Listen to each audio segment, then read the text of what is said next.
The second half of chapter 4, we are going to learn a lot of different ways to solve quadratic equations. And our standard form for quadratic equations is ax squared plus bx plus c equals 0. So this is very, very similar to our standard form for quadratic function, where we are graphing our parabolas, but now we have an equation.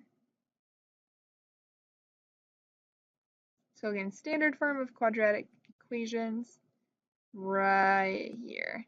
Ax squared plus bx plus c equals 0. Again, we're going to find a lot of different ways to solve these.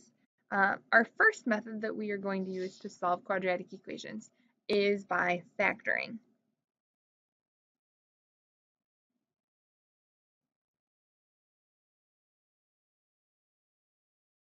Which comes back to our skills that we learned in section 4.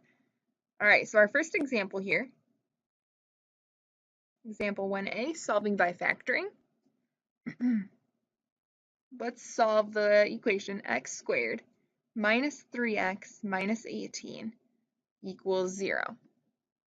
All right, whenever we're solving a quadratic equation by factoring, the first thing we need to do, well, make sure our equation is in standard form. Make sure that our equation equals 0, which it does, so we're good to go. After that, we have to factor x squared minus 3x minus 18. And this one's pretty easy because our a value is 1. It's 1x squared. So we really need to think, okay, what number is multiplied to negative 18 and add to negative 3?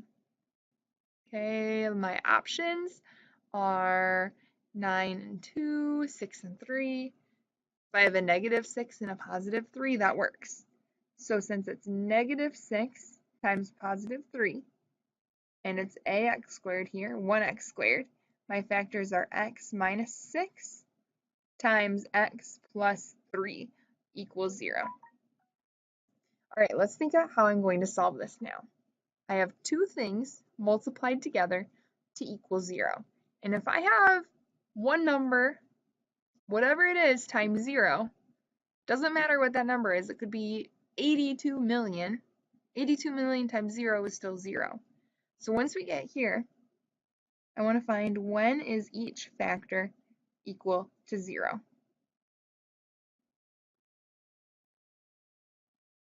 Okay, because if this x minus 6 equals 0, doesn't matter what this is. If x minus 6 equals 0, then our whole thing is 0. If x plus 3 equals 0, doesn't matter what this is. The whole thing is 0. All right, so x minus 6 equals 0. Add 6 to both sides. We get x equals 6. X plus 3 equals 0. We subtract 3 from both sides. X equals negative 3. So my solutions to this quadratic equation are x equals 6 and x equals negative 3. Okay, in the same example, example 1a, I'm going to do a second problem because these go pretty quick. X squared minus 7x equals negative 12. Well, my first step over here was to make sure my quadratic equation was in standard form, equal to 0. Okay, this one it's not. My second example here, I have equals negative 12. I need to equal 0. So I'd add 12 to both sides. X squared minus 7x plus 12 equals 0. But then the rest of the process is the same. One number is multiplied to 12 and add to negative 7.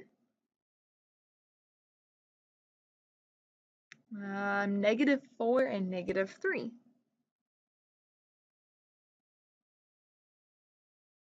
So x minus 4 times x minus 3 equals 0. From here, set each part equal to 0, because again, it doesn't matter. If x minus 4 equals 0, doesn't matter what this is, the whole thing is 0. If x minus 3 equals 0, it doesn't matter what this is, the whole thing is 0. X minus 4 equals 0, we'd add 4 to both sides. We get x equals 4. X minus 3 equals 0, add 3 to both sides. We get x equals 3.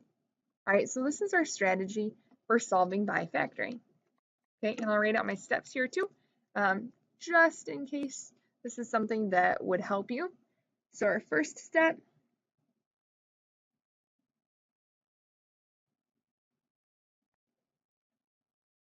guess my computer battery is almost dead. Make sure your equation is standard form. Okay, and if you don't think having these steps written out would help, don't worry about writing them out. Okay, make sure equation's in standard form. Factor. Set each factor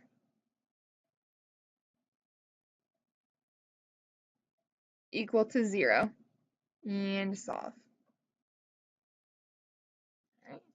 Solving by factoring is one of our quicker methods for solving quadratic equations.